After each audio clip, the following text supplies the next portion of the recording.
Hello children, so today we are going to read the second chapter of your geography, which is your globe, latitudes and longitudes.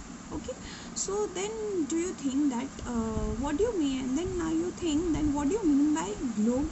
Okay, so globe we can say it is your true model or miniature form of your earth. Okay, so have you seen, means it is not possible for us to see the earth practically.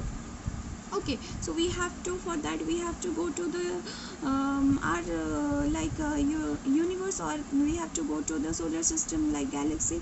Okay, so it is not practically possible. So for that reason, to make you understand, or to make every people understand the fact about or the information about the earth, so it is made one the model of the earth, which is called your globe.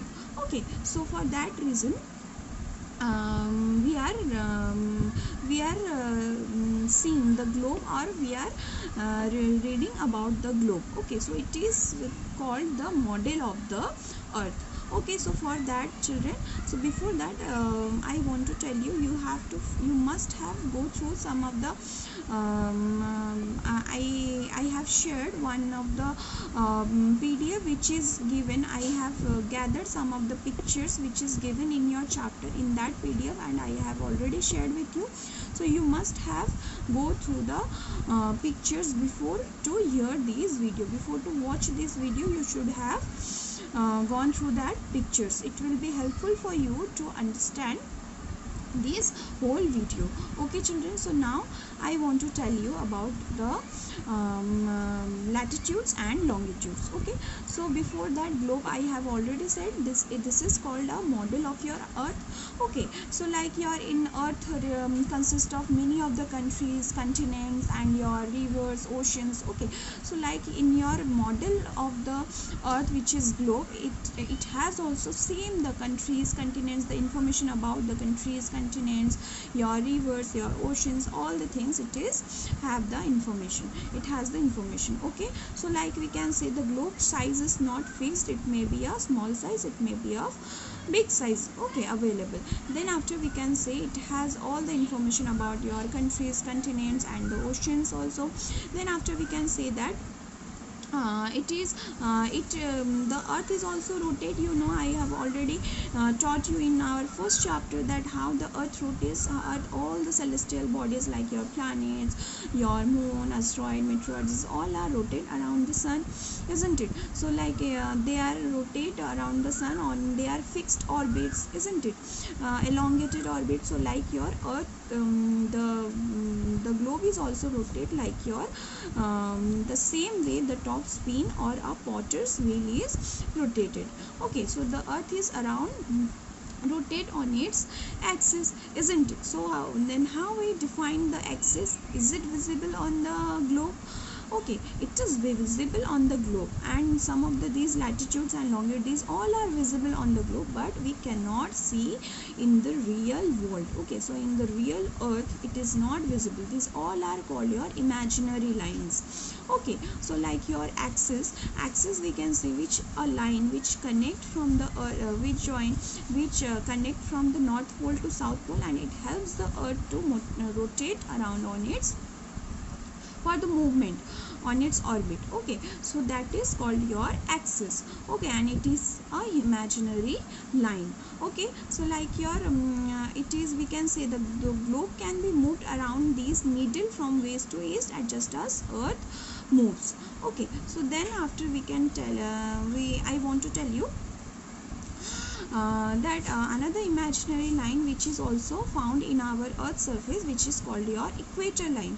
Okay, this is also, we can say it is one of the imaginary line. Okay, these all are present on the earth, but in practically we cannot see, but we can see in the model of the earth, which is your globe. Okay, so this what is the role of these equator or these imaginary line? These imaginary line role is called, this is which divides the earth into two equal parts. Okay, so to the northern hemisphere as well as called your southern hemisphere. Like we can say that these first upper part, which the equator which divides the earth, we can say this is called your horizontal line. The equator is one of your horizontal line, okay, which divide the earth horizontally, and the first part of the earth which is or we can say the upper part of the earth side is called your northern hemisphere, and we denote this northern hemisphere in the term letter called your N. Okay, then the lower part of the earth, or we can say the down part of the earth, which divides which get the result by the drawing of the equator line, which is called your southern hemisphere. Okay, and we denote this southern hemisphere in terms of S letter. Okay, then after we can tell this northern hemisphere, this equator is called your imaginary line. Okay, and this equator is called the one of the latitude. Okay children, this is also equator is also one of the latitude, and which start with the 0 degree latitude. Okay, 0 degree means this is the measurement, how we measure the latitude and the distance. We measure the latitudes and the distance in the form of degrees. Okay, after that I want to tell you apart from the equator, some other latitude also are found on the earth's surface. Okay, so these all are called your parallels of latitude. Means why these are called parallels of latitude? Because these all latitudes, the distance between each latitudes are equal, so for that reason they are called your parallels of latitude. Okay, so like here we can say that latitudes from the equator, start from the equator, move towards the pole, both of the poles. So these all, like this we can define the parallels of latitude. Okay, so like we can say that all the parallel circles from equator up to the pole, these all are lines called your parallels of latitude. Okay, then after I have already said about your this equator start with your 0 degree. Okay, so and how we measured these equator distances. Okay, so like this we can say that since the distance from the equator to either of the poles is 1/4 of the 360 degrees. Okay, so total earth, okay, so the round of the shape, the total earth is called your 360 degree. Okay, the measurement, okay, so like this, so the one of the each of the poles distances, we can say that it is of 1/4 of 360 degree, and that is your 90 degree. So thus, so 90 degree is north latitudes, marks are north pole, and 90 degree of south latitude marks as the south pole. Okay, and all such parallels north of the equator are called your north latitudes, and all similarly all the parallels which comes under your south of the equator, which is called your south latitudes. Okay, so then after I want to tell you that most of the important parallels of latitudes, they are called your Tropic of Cancer, Tropic of Capricorn, Arctic Circle, and Antarctic Circle. Okay, so these all are major important latitudes. Okay, major important latitudes among all the parallels of latitudes. Okay, so these Tropic of Cancer, which is actually located at the 23½ degree. Okay, 23½ degree of the earth on the earth. Okay, 23½ degree on the earth of northern hemisphere. So northern hemisphere, how we will say that north side of the earth we can say the northern hemisphere, and south side of the earth we can say the southern hemisphere. Okay, so like Tropic of Cancer and your we can say like your Tropic of Cancer and your Arctic Circle. These two latitudes are found in your northern hemisphere, and Tropic of Capricorn and Antarctic Circle, these two latitudes are found in your southern hemisphere. So similarly, Tropic of Cancer and Tropic of Capricorn, they are lies on the same degree, like your 23½ degree, but in the different hemisphere. Okay, so Tropic of Cancer is of 23½ degree northern hemisphere, Tropic of Cancer 23½ degree southern hemisphere. Like same with the Arctic Circle and Antarctic Circle, they both lies under the same degree, but in the different part of the earth, side of the earth. Okay, so Arctic Circle, which is found in the northern hemisphere, and 63.5 degree of latitude, and Antarctic Circle, which is found is your 66.5 degree of latitude, but in the south of the equator. Okay, so these important latitude, why they are they are the important latitude? Because they determine the different climatic zone of the earth. Okay, they considered our different climatic zone of the earth. So now I just want to tell you why I am sharing all this about the fact about the latitudes, or why should we need to learn this chapter. Okay, the reason is because the earth, by these latitude and longitude, we can determine a particular location of the place, or that place comes under which climatic condition.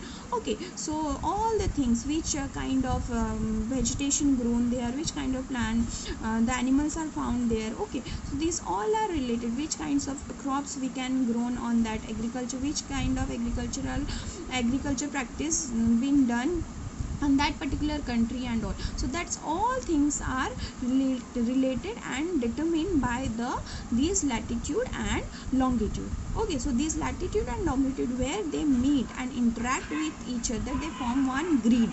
Okay, but where these latitude and longitude they meet each other, they create one location point, or the point area, where we can by that we can know a place exact position or the location of that place. Okay, so to find out the location of one particular country in our earth surface, we need to read about more about on latitude and longitude. Okay, so now we are moving on towards that some of the important latitudes I have already said. So on the basis of that, they created some of the heat zone. So for that, about the heat zone, I am going to tell you. Okay, so different heat zones are called your torrid zone, temperate zone, and frigid zone. Okay, so how we define the torrid zone?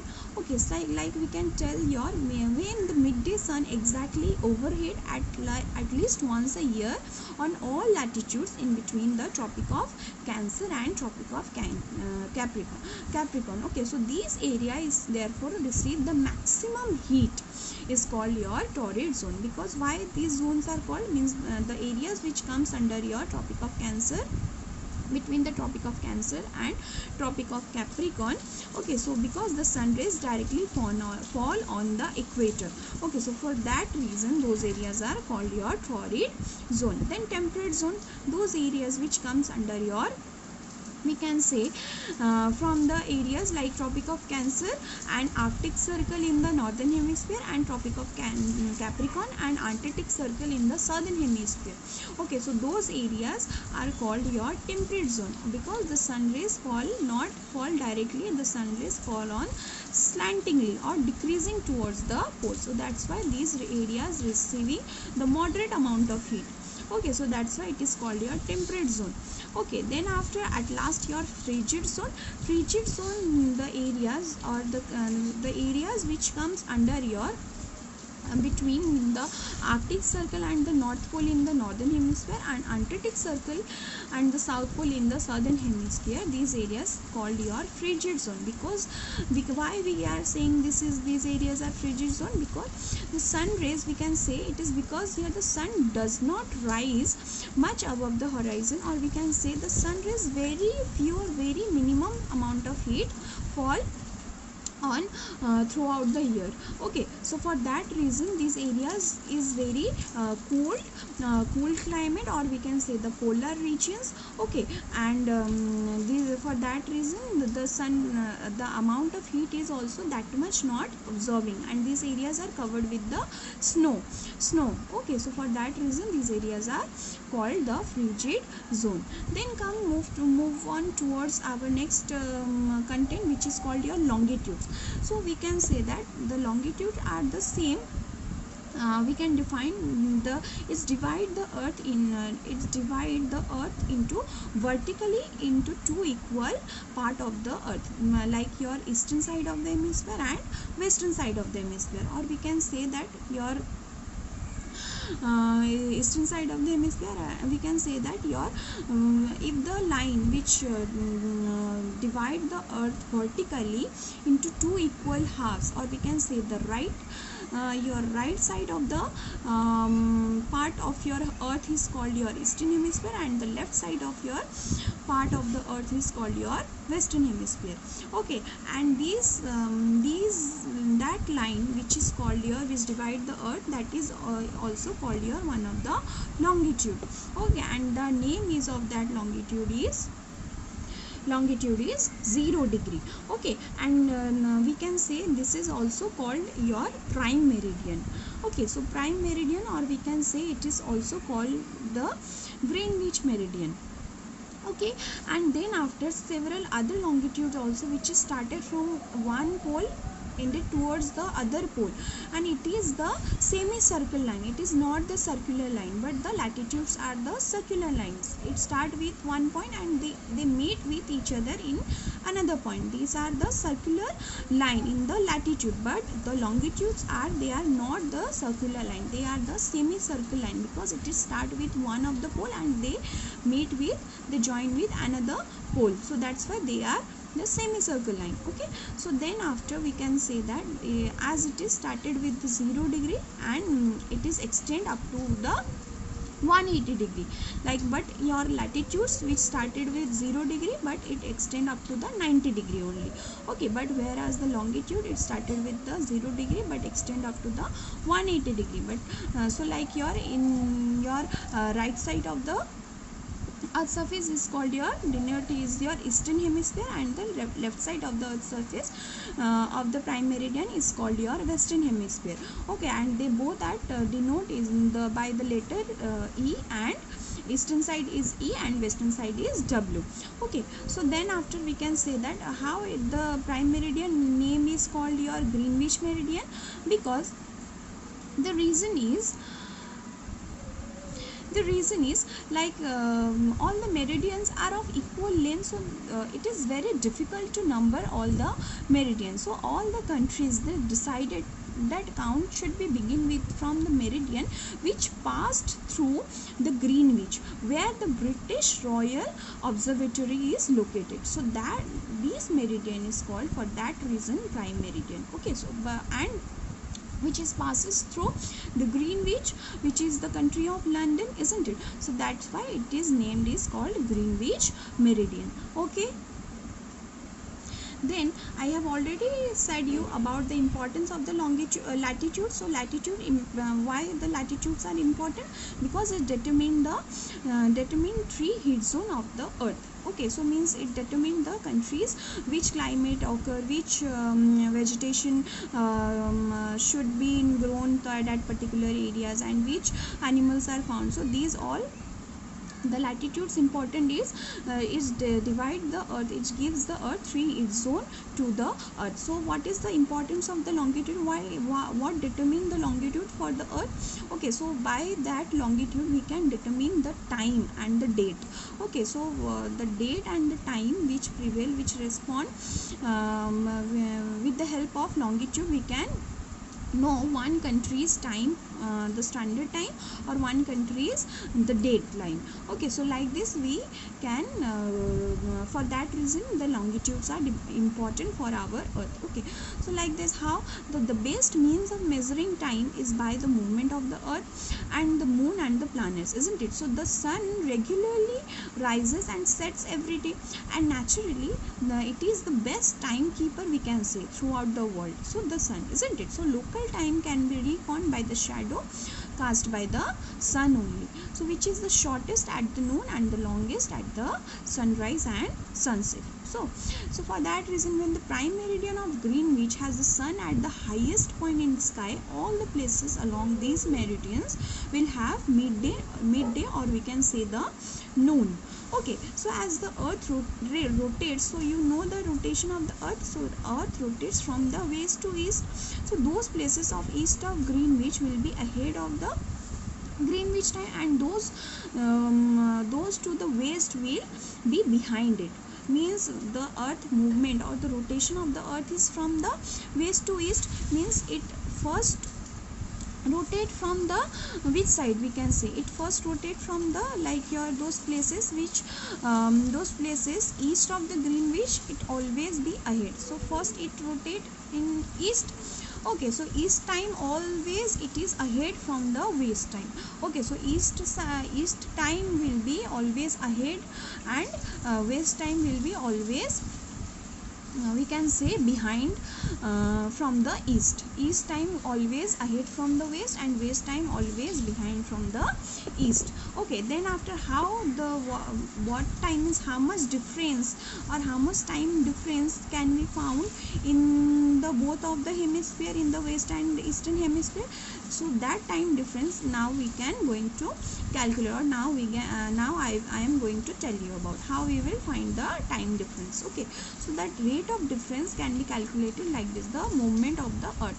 So the earth rotates about how much degree? The total circle is the 360 degree. Okay, so the earth rotates total 360 degree, it takes 24 hours. Okay, so then after, so like this, it to rotate the 15 degree, so earth need 15 degrees, so that means the earth need 1 hour. Okay, so 1 hour 360 divided by 15 is equal to 60 minutes 1 hour. Okay, so then after, which means that 15 degree to the earth need 1 hour, so that means, so in 1 degree is, so earth need 4 minutes. So how earth need 4 minutes? When it is 12 noon at Greenwich time, which is 15 degree east of Greenwich, so that will be 15 into 4 is equal to 60 minutes. So that means the 1 hour ahead. So 1 hour difference we are getting from the eastern of the hemisphere than the western of the hemisphere. Or we can say that the 1 hour difference of the time, like we can say that 1 hour ahead of the Greenwich time, which means 1 p.m., but 15 degree west of Greenwich, the time will be behind Greenwich time by 1 hour. So always the eastern hemisphere, all the countries which is comes under your eastern hemisphere, they are the advanced of the, or we can say the more of the extent of the 1 hour time than the eastern hemisphere, and those areas which comes under your eastern hemisphere, they all are comes under your 1 hour delay than the eastern hemisphere. Okay, so like this we are getting the time difference. Okay, then after one question already it is given in your exercise, we can tell that if why is it 5:30 p.m. in India and 12 noon in London, why, what is the reason why there is a time gap of or distance between 5 hours 30 minutes, we can say like this we can calculate. If the for that reason we need to take the standard time of India, so by that we can get the time difference. Okay, so for that reason we are taking the standard time of India. So Indian standard time we have taken, that is your 83.5 degree of east. Okay, and which is passes through your Uttar Pradesh, and the state is Mirzapur. Okay, so why that we have taken that longitude as a 83.5 degree east longitude as a standard time of India? Why? What is the reason? The reason is because among all the other states and continents, that the Mirzapur location, or that 83.5 degree location, is the center of all the longitudes and latitude which passes through the India. So for that reason we have taken the 83.5 degree as a standard time for India. Okay, that longitude is a standard time for India. Okay, so for that reason that picture also I have already given. In my the picture gallery, which I have already shared with you. You can refer to that. Okay, so then after we can so how we get the 5 hours 30 minutes of the time difference than the which time, we can say the London time. Okay, so why, what is the reason? If the Indian standard time is 83.5 degree, then suppose 83.5 degrees, so 80 we have to calculate into 4 4 minutes. Okay, so 83 and 83 multiplied by the 4 minutes and half degree multiplied by 4 minutes, then automatically we will get that 328 and 2 minutes. Okay, so if we will add to that, then we will get the time of 330 minutes. Okay, so if we converted into 330 minutes into hours, then definitely we will get that 5 hours of 30 minutes. So that means the 5 hours 30 minutes of the India time is so India time is the 5 hours 30 minutes ahead than the London time. So because India is comes under your eastern hemisphere, isn't it? And eastern hemisphere is all time, or all the countries or continent which comes under your eastern hemisphere, they are always ahead than the western hemisphere time. Okay, so that means our India time is, so if our 5:30 p.m. is India, then 12 noon in London. So that's why we got the 5 hours 30 minutes ahead than the London time. Okay, so that's all given, that much this much things are given. But another thing I want to tell you about your date line, like suppose how the dates come change. Like if we will say that if 0 degree means if in the primary Greenwich time, in 0 degree prime meridian, if it is 12 noon, then definitely how the deadlines means how it affect or change the deadline. Then we can say if at the time at the position of 180 degree western hemisphere, then if it is today's date is suppose suppose let's take a date 1st of April in 1st of April at the time of prime meridian 0 degree, then definitely the date line in at the 180 degree of the west is, we can say that as it is the 180 degree west, definitely the deadline is what we can say in the eastern hemisphere is always what ahead, then it is the second of April, then 2nd of April of 12, and in the eastern hemisphere is the 1st of April just started, means the 1st of April midnight of the 12 o'clock, and here in the eastern hemisphere the 1st of April already completed, means the day is already spent, and 12 midday of 2nd of April, 12 midnight of 2nd of April started. Okay, so there is a time difference of 12 hours. Okay, so like this the date lines also can be varied or changed by these longitude. Okay, so international date line and international timeline which affect or which change the time, standard time, and dateline which changes the dates among the various countries and continents. Okay, so that's all given in this chapter. I hope children you have understood this chapter. Is there any doubt, you can text me also. Till then, thank you, have a good day.